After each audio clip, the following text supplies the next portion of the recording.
During the next 15 minutes, everything that you hear from me will be true and based on solid fact. Or, I say 15 minutes, but I could be rambling. But anyway, hello there, Nate Jackson, Criterion Collection Viewer Guy here. Number 288. Number 288, Orson Welles' F for Fake. Oh boy.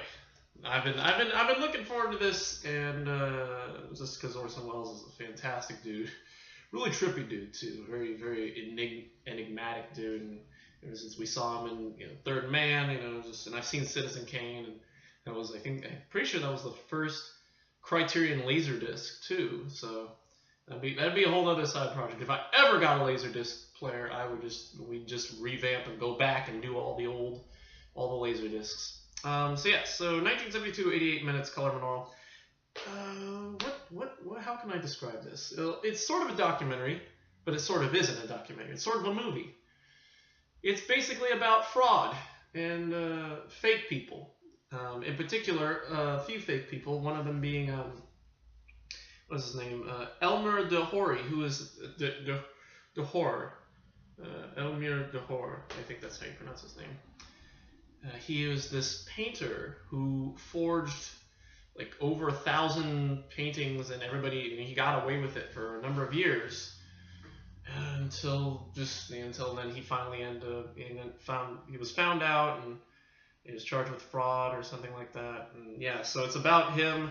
It's also about his biographer, or a book that was written about him called Fake, and the author of that, Clifford Irving, who was a fake in himself. Shortly after he wrote the book on de Hory, he wrote a autobiography on Howard Hughes, and the public took it to be his real Howard Hughes autobiography. Even though Howard Hughes by this point was known to have been living as a recluse, not too many people, nobody knew where he was, nobody could find him.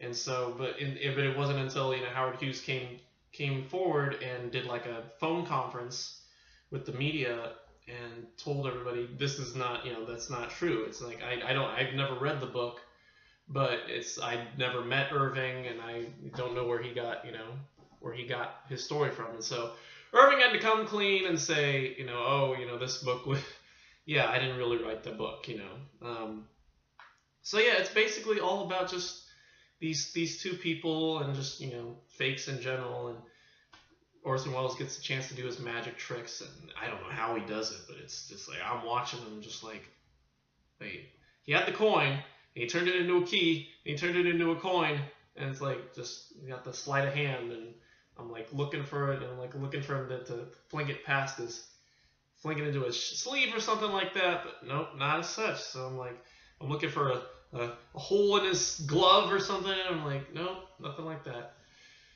So yeah, and and then of course there's this scene with his partner, girlfriend, Oja, what's her name? Oja Kodar, who's pretty. There's a whole sequence at the end. Where he features at the beginning, during the title sequence, he features his Kodar walking through this like Italian village, and there's like secret cameras capturing the men all watching her, and like their faces and the reactions to her, and it keeps cutting back to shots of her walking, and she's very, very attractive. She's very, very sexy, and this is definitely exploited throughout later in the film, where he tells the story about Picasso, and how Kodar walked by Picasso's house all the time, and he would constantly watch her and like paint her or something like that, and I guess he painted like 20 something odd portraits of her and gave them all to her, and she ended up selling them or giving them to a museum. And when he went to go see them, he found out they were all fake or something like that. And there's like a imaginary conversation between Picasso and Kodar, as imagined by Wells and Godard talking to each other in like this weird like studio set with like this smoke, kind of a film noirish kind of like meeting on the docks kind of thing. Only for Wells to come out. Spoiler. Only for Wells to come out at the end of the movie, or after the story is told, and say that he had been lying. Because at the beginning of the movie he says, during the next hour, everything you hear from us will be true, based on solid fact. And if you notice the time code, and he starts to tell this story about Godard and Picasso right after, the hour mark, sometime after the hour mark of the movie. And he says, well, I kept my promise. The first hour of the movie is completely true, but the last 17 minutes I've been lying my head off.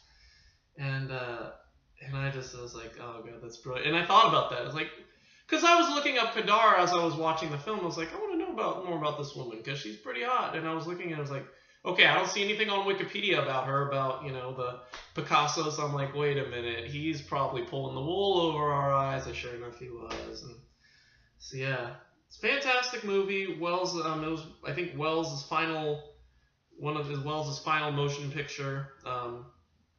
Although apparently, the making of Othello might be his last, but I think this was like his last major film.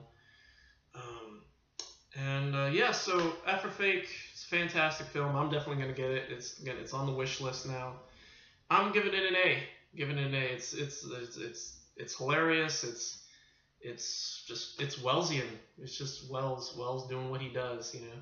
Trickery. There's a lot of editing, fast-paced editing, and a lot of trickery with the film, and it's fantastic to watch. And of course, Godard is very easy on the eyes. So her scene where she walks back and forth between past the window of Picasso in different outfits is enough to make any man look up and say, well, I'm buying this now. So yeah, F for Fake's an A. It's a fantastic documentary, and I'm looking forward to more Wells. And actually, we only have one more Wells, and that's Mr. Arcadian, number 324. We'll see it next season, probably sometime in the fall. And apparently, it's a movie that was released in the 50s, but there were a bunch of different edits of it, and Criterion put together their own edit using as much footage as possible, and made it hopefully the definitive edit.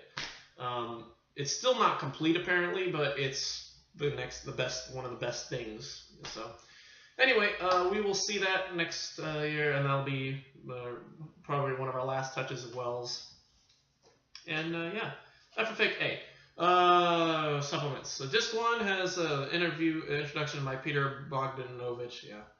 And then the 9-minute trailer, which had a bunch of footage that wasn't in the trailer, and apparently was rejected by the U.S. film distributors because it was just long-winded, and it does have a lot of scenes from F for Fake, but it has a lot of unique footage that isn't in F for Fake. Wells conversing with this interviewer, or this narrator, talking about the film and things he should be talking about. Very funny. Supplements, and then disc 2 has all the supplements. Apparently there is a Blu-ray of this, which I'll probably be picking up, so get it all on one disc. But disc 2 for the DVD. Orson Welles' One Man Band, which was a documentary made in 1995 by Godard and a few other people. Mostly just talking about Orson Welles, and just a lot of footage from his unfinished projects. One of them was him reciting Moby Dick. One of the bigger ones he did was one called, what was the name of it? Something about the wind. I wonder if it says it here, because it's a film that featured Peter Bogdanovich.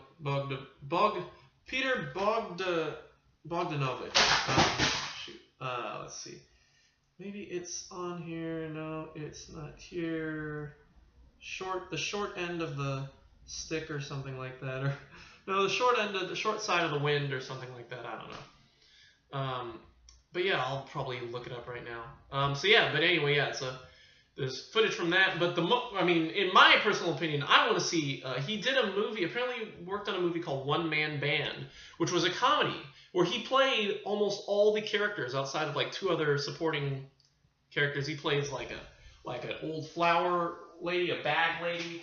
He plays like a woman in a window, and plays like a police officer, and I was laughing my ass off, like, holy crap, Orson Welles is just, doing like a straight comedy for once. It seems like a lot of his roles are very, very dramatic, very heavy, on the acting, but it's nice it was really cool to see him just kind of let loose and just do something a little crazy, So I would have loved to have seen that.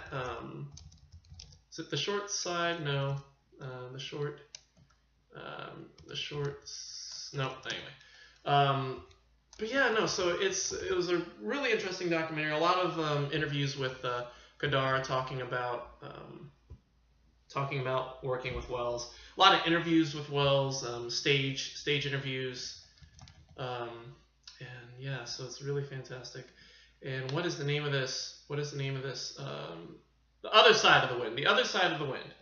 I want to see that too. Apparently, there have been a lot that's been in production. Like, it was filmed like within the course of 6 years, and it still has been released to this day. There was a Kickstarter apparently last year to try and get it finished, but it made barely half its goal. And so yeah, so there's that, and yeah. So anyway, so it's a really nice supplement, and it's great to see all these little touches of Welles, and what else? So yeah, so it's that.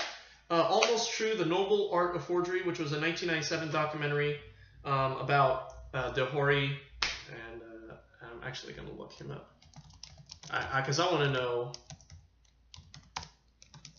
because I'm just curious. Dehory, how do you pronounce his name? Yeah, so it's just about him. It's kind of like F for Fake if F for Fake were taken a little more seriously. So there's that. There's a 60 Minutes interview with Clifford Irving, because apparently he was on 60 Minutes back when he published the Howard Hughes fake autobiography. And he came back in 2000, and finally apologized and said, and just kind of talked about the thing and all that. So, all right, so we'll pull up our old friend Forvo and see if it'll just tell us how to pronounce his name, because it definitely helped with Andre Vida. Andre Vida, yes, I got it. So let's see. Dehory. Elmir Dehory. Right. Dehory. All right, cool. Got it. Should have done that before I started this, but whatever. Anyway. And then the last bit is the excerpts from the Howard Hughes press conference. Actually, I think it's the entire press conference that he did with over the phone, where he talks about Irving and where he is, and so it just shows like the question, and then you hear you get play and you can hear Howard Hughes' response.